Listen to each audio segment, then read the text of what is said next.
Thank you for joining us at the e-commerce camp. My name's Robert Simpson, or Bobby, which is what everyone calls me. That's the real me, and that's the AI-generated Simpsons me, which I figured I could get away with due to the name. That's probably the only time I'll talk about AI in this presentation, you may be glad to hear. First of all, I'm not an e-commerce expert, so you may be wondering, what are you doing at the e-commerce camp? And I have to say, I did ask the same question to Paul on our first discussion about joining the event. And Paul said to me, that's fine, that's actually not what we want. We want someone who knows about retail and omnichannel and bringing customer experiences together closer across channels. And I thought, that's probably something I can do a little bit of talking about. So here we go. So I work for a business called Guitar Guitar. I'm the Retail and Operations Director at Guitar Guitar. We're the UK's biggest guitar retailer. We do about 48 million a year in guitars, 6 stores across the UK from Edinburgh to Epsom. We've been doing this for 21 years, since 2004, and we're very proud to have been included in the Retail X Top 50 UK retailers for the last 2 years running. I've called this presentation the Retail Renaissance. What does Renaissance mean and why have you put that word here? It means a revival of or renewed interest in something, and this is something that I believe that we're seeing and will continue to see in the UK and wider at the moment and moving forward. So I just wanted to share some stats about retail in general, just to set a bit of context at the start of the presentation. UK high street footfall this year in Q1 was 5% up, as we can see.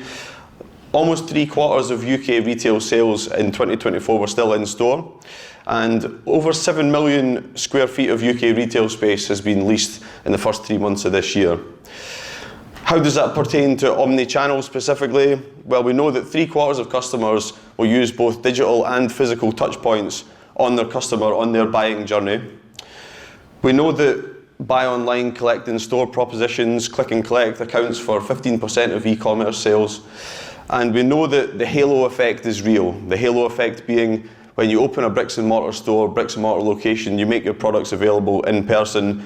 This can lead to a 37% increase in web traffic and a substantial increase in online sales in the surrounding area. So what I'm mainly going to focus on today is talking about what I know and some of the tools and tips and tricks that we use to bring omnichannel to life at Guitar Guitar. So I'm going to run through a few of those fundamentals now just so you have an understanding of our business. We've got about 1 million monthly website visitors. We do 100,000 roughly annual in-store transactions. We sell branded product as well, other people's product. So we don't have always that margin control and that margin depth you might want, which obviously is a challenge we can overcome. Our gross profit split is 50-50, so we're a true omnichannel e-com in-store business. We do half our business online and half in stores. I mentioned click and collect or buy online, collect in store earlier. We're seeing this grow really substantially year on year, 25% in the last 12 months. The final little stat here is that 20% of our business is in pre-owned instruments. Now, the circular economy is a huge trend and a huge talking point in retail just now. This is something that we've always done to some extent, but we've really doubled down on this in the last 5 to 7 years. We've really built out our pre-owned offering and given customers new ways of bringing their guitars to us, bringing their instruments to us, both to turn into something new, but also to sell to us outright. Something we see in our stores, again, over the last 3 to 5 years, is a really, really strong demand for experiential retail. So something other than just a transaction, something other than just a customer coming in to buy. For us, I just want to give you 3 examples from the last year of what that looks like in real life.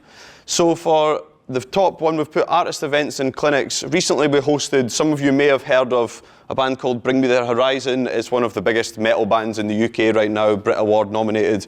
Their guitar player joined us for an exclusive product launch, in-store clinic, and a chance for around 80 fans to meet him in person in a tiny venue of our store compared to the massive arenas they normally play.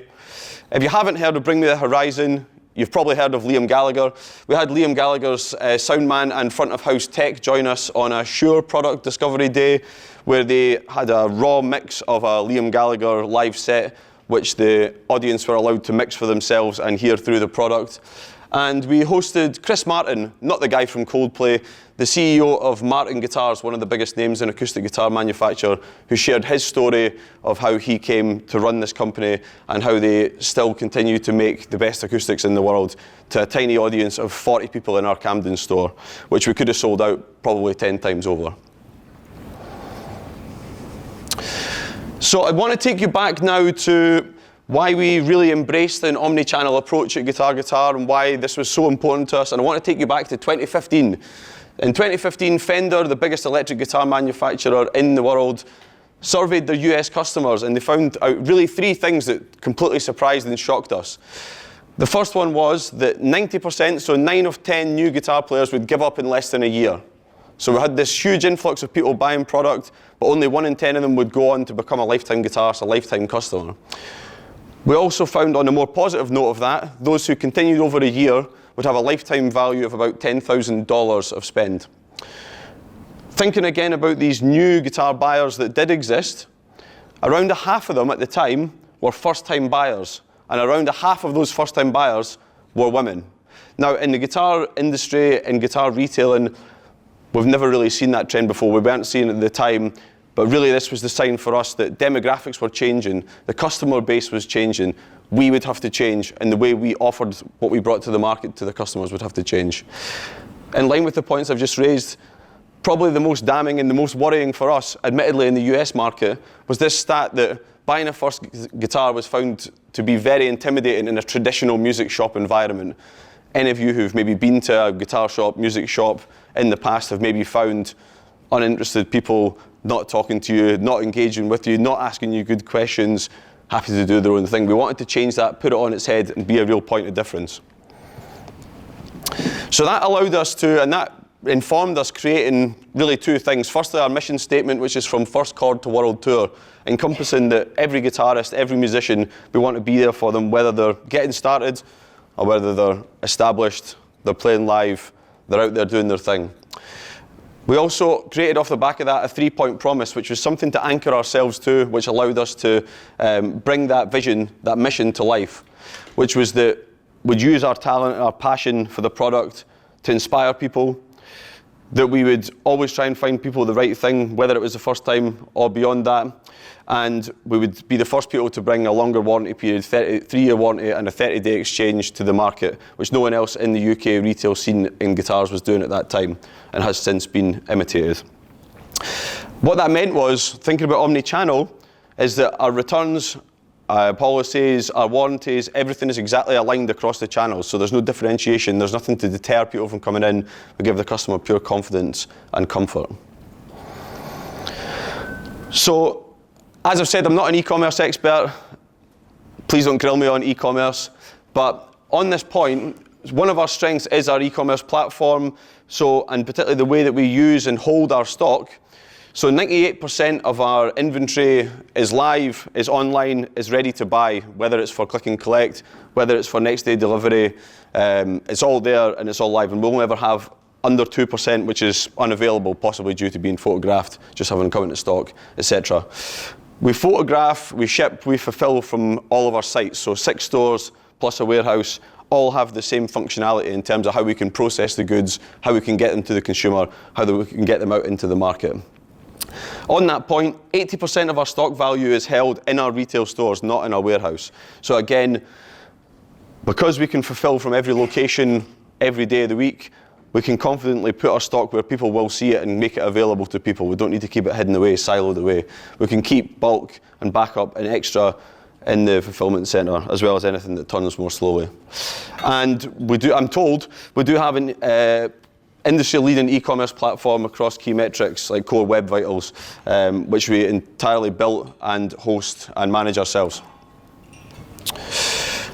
So because of that, we find that, and because of our research, we find that 85% of our customer journeys in the store and online begin online, regardless of where they end up.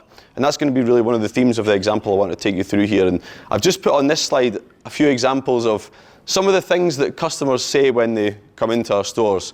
It will be things like, I've spoken to someone about a trade-in. I saw a guitar on your website, is it here? Or I saw you have a guitar here. I saw you in that Instagram video because our teams take centre stage on our Instagram and on our social content as well, so that we have that personality, that talent to the fore. And also, I've got an order to pick up. They've used the click and collect service. They're here, they're pre-qualified, they're ready to buy. But what reason have they chosen to pick up? Is it convenience? Is it something else? So building out from that, we know that 85% of our journeys begin online. This graphic just shows you some of the different touch points. It actually didn't quite manage to fit in all the different touch points of a customer's journey with us at Guitar in a buying experience. Taylor Guitars, one of the biggest names in our industry, found out that the customer can take, on average, up to 7 touch points to make a purchase, an informed purchase of a high-end acoustic guitar. What I've done here, so you can separate, is anything blue is a kind of in-person or in-store interaction, anything orange is more of an online, digital, mobile type interaction. So you can see the overlay, you can see the comparison between the two. And I'm going to use this to take you through an example of what a customer journey can typically look like, and one that's very close to my own heart. We spoke about how when Fender did their research, they found out that most beginners didn't keep it up, they didn't keep playing, they didn't stay in the market, they didn't become lifelong guitarists and customers.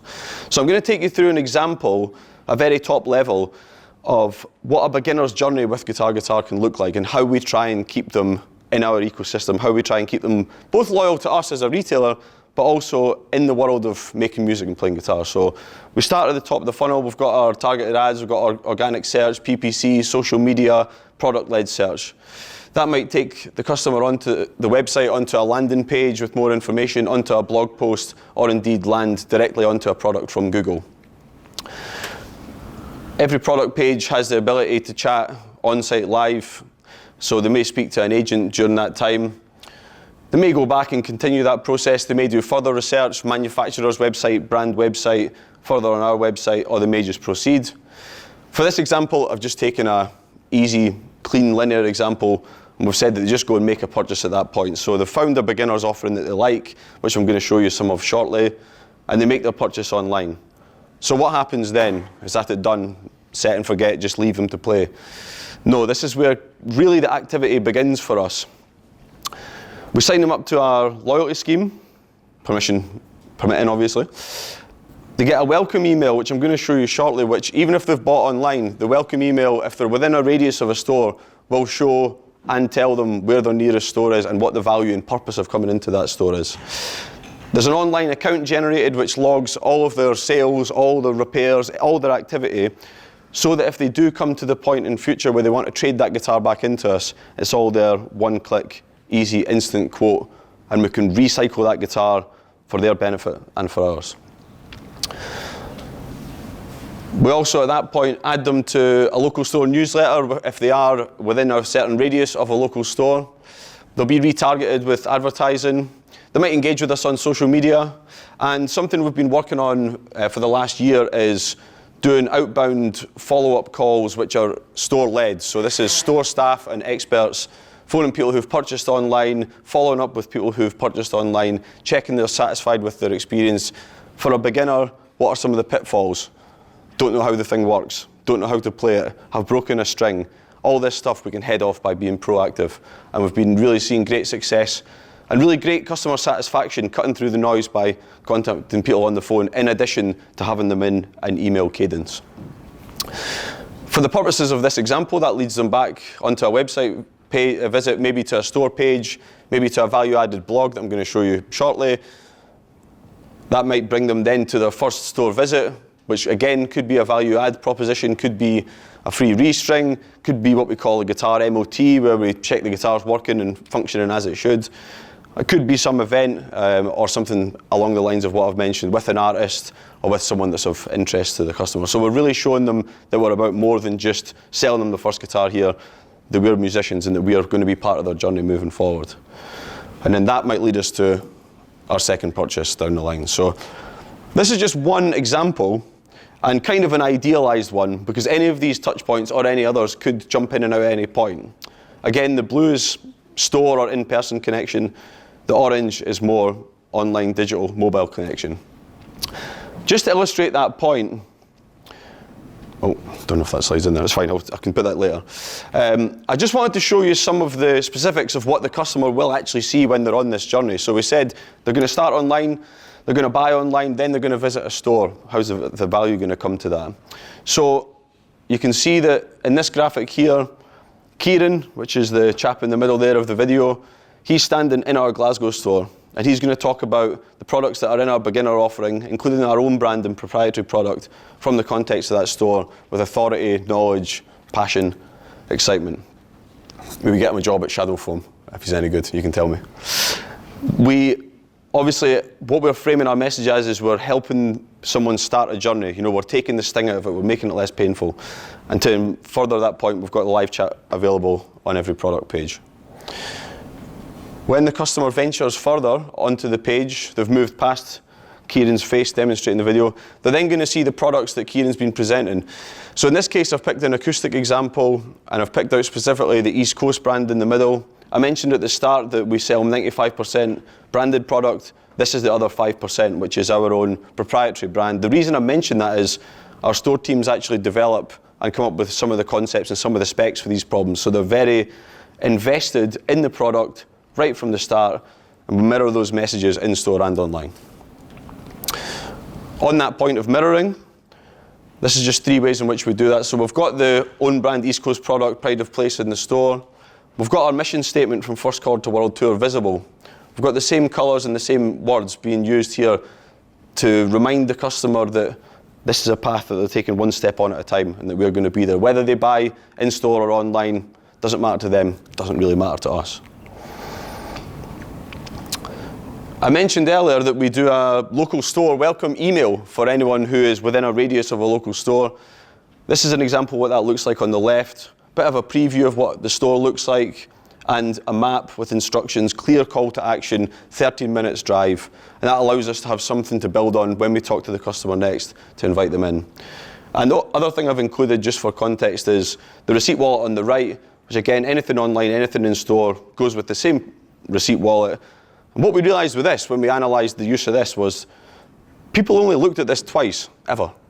The first time was when they just made their purchase, right? Warranty, what does this tell me? What if I need to bring it back? Or if they have a problem, or they want to get rid of the guitar in 6 months, 2 years, 3 years, they would pull this out. So we tailored the information that's onto it to speak to those exact points, as well as, again, having an overlaid store message and showing them that they've got access to stores around the country. This is just a couple of examples of the blogs and the value add proposition that we use not only for the customer on their journey as they move through with us, but also for search optimization purposes. It's useful for us to have this loaded with keywords, and we've got someone in our marketing team who works pretty much full time on blogs, on artist interviews, on value add pieces. So what were the results of all this activity? Why was this worth doing? Well, what we found is that after we started this approach and we unified how we presented the product across in-store and online, we actually brought beginners back in store. The trend for years had been drifting off into Amazon, into whatever was cheapest, so on and so forth. We actually now sell as many beginners guitars in store as we do online, which is fantastic. We also mentioned that stat that most customers, according to the research done 10 years ago, were dropping out of the ecosystem. So only 1 in 10 was staying the distance and becoming a guitar player. We now see 25% of our first-time customers return and buy again within 90 days. And our beginners, the gross profit we generated from the beginners segment is 300% up year on year since we began a truly omni-channel approach and mirrored across the channels. This is some of what the customers said, so it seems to work for them as well as for us. I've just picked out a few examples from our 50,000 reviews of what customers say, and these are specifically related to and pulled from beginners' customer journeys. And the things that I like in here is people saying really helpful, great to chat with, don't feel like a customer, made me feel comfortable online and in store. It tells us that this omni-channel message of support is really working. So that was just one example. Probably could have pulled out tons of charts with tons of different examples of different touch points, some of much greater complexity like returns journeys, which again we allow people to do in a way that suits them, And the trade-in journey is one that's really interesting, where a customer wants to trade their item back in or sell a product to us.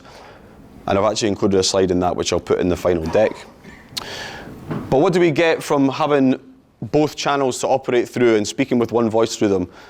We get an increased customer connection and a guitar brand experience. Super important when we're selling branded product like Fender, like Gibson, and so on and so forth. We need the customer to identify with a secondary brand, which is us, which is where they get the product from. When we sell in store, it tends to increase trust, credibility. We tend to see a higher conversion rate in store, which is typical of the industry. The basket size is higher and the margin is higher by about 4 points. We also see that when we buy in store or we allow returns to be brought in store, that reduces our return rate really quite significantly, boosting our profitability. And a big one that's underrated is actually just the flexibility and the convenience for the customer, both for us shipping from multiple stores to the customer, but also for the customers coming in to collect and wanting to have that final check, that inspection, maybe that insight, maybe that expertise before they finalise the purchase. And the fifth thing, that the halo effect is real. Wherever you open a store, wherever we've opened a store, and research supports this, you will do more online business, you will get more online traffic, your brand will build visibility, credibility, and legitimacy in the surrounding area, as well as doing more business. So for anyone who is maybe thinking about taking a jump over from an e-commerce pure play to an omni-channel approach, I've just put a few questions which would be takeaways for anyone I would recommend who's thinking about going on this approach. How would being in retail, how would being in a face-to-face environment add value and convenience for your customer? Could you make your stock work on two fronts by having it available to ship but also to see in a single location? Could retail expose you and open you up to a new customer profile, and would that be desirable? The fourth one, you can guess, is huge for us, which is your product something that customers need, want to see, feel, smell, touch, get hands-on with, get in front of? If it is, you can wager that in-person will work for you and in-store will work for you. And the final point, if you were to think about where your product would live, would it be on the high street? Is it something that people are going to stop, look in a window, look at a sign and come in and convert? Or is it something that would be more destination, like a chandelier, for example? Don't imagine too many of them are bought as a passing purchase. So that's really it. Thank you everyone for listening. Thank you for your time, and happy to answer any questions.